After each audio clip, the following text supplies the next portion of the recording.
Welcome to Traveler's Tales. I am your host, Greg Alonzo.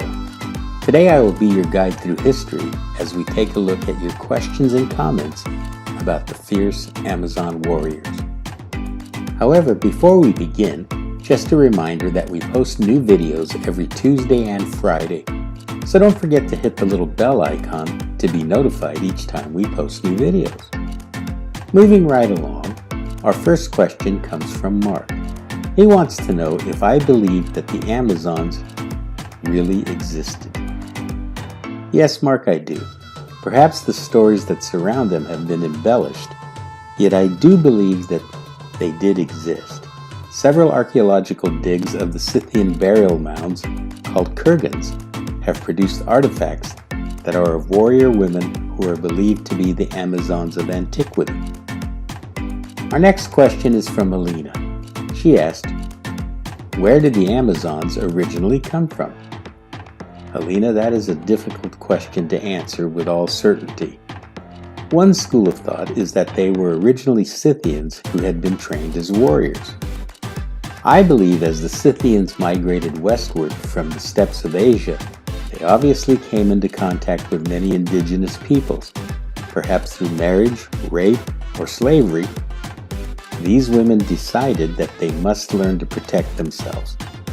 Through their proficiency in the combat arts, they became independent and self-reliant and did not hearken to the words of weaker men. Another thought would be that their men were wiped out due to war, and they had to learn to take care of themselves. At this point, no one really knows for sure.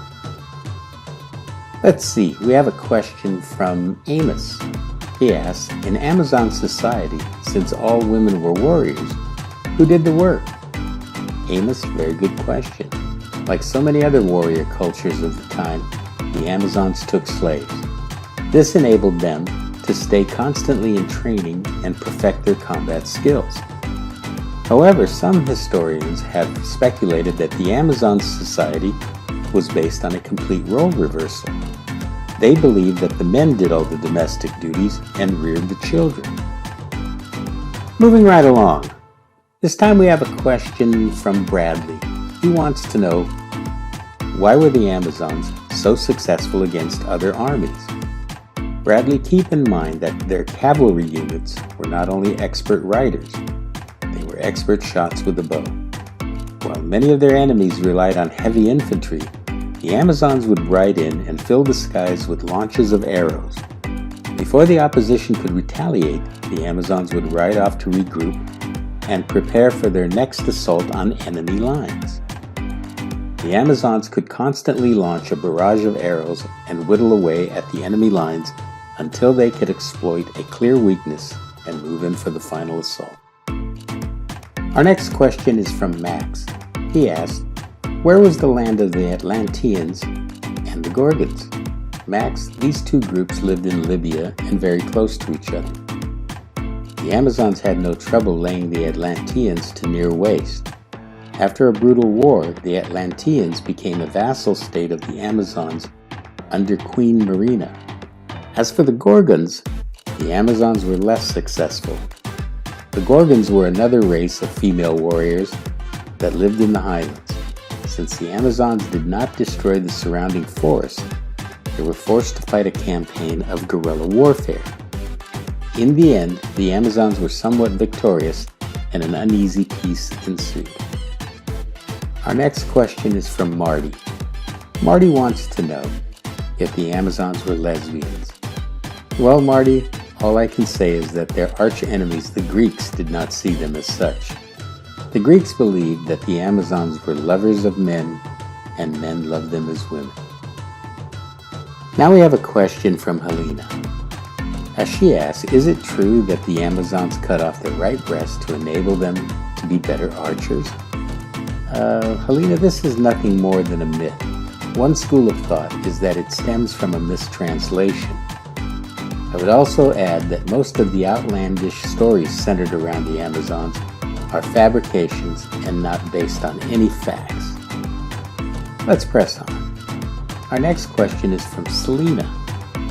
She wants to know if the Amazons were big on tattoos. Selena, most scholars believe that the Amazons were descendants of the Scythians. In their culture, tattooing was prevalent.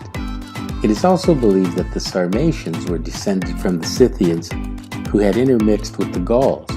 In both these cultures, tattoos abounded. Yes, I think tattoos were quite popular with the Amazons. Now we have a question from Oscar. He goes on to say that he thought he had read somewhere that the Amazons were celibate and not allowed to have children. Oscar, lots of myths and misinformation surround the Amazons. I think that they were the feminists of their day.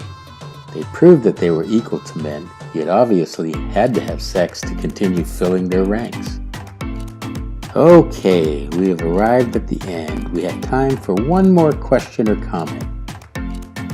Let's go with the one from Shusha. She wants to know, when the Amazons were shipwrecked in the land of the Scythians, was this Crimea? Shusha, very good question. I for one think that it was in fact Crimea. At that time, the Greeks, Scythians, and Thracians were all quite active in the Black Sea area and had settlements on the Crimean Peninsula. In fact, it is generally accepted that the legendary Amazon queen, Marina, was at least partially of Thracian descent. This concludes part 2 of the Fierce Amazon Warriors. Thank you for joining us on this edition of Traveler's Tales. Just as a reminder, we post new videos every Tuesday and Friday. Don't forget to hit the little bell icon to be notified each time we post new videos. For your convenience, we have also listed our email address and Instagram information. If you haven't done so already, please like and subscribe to our channel. This is the best way to help our channel grow. Traveler's Tales will return with monsters and demons from Greek mythology. Kartistos.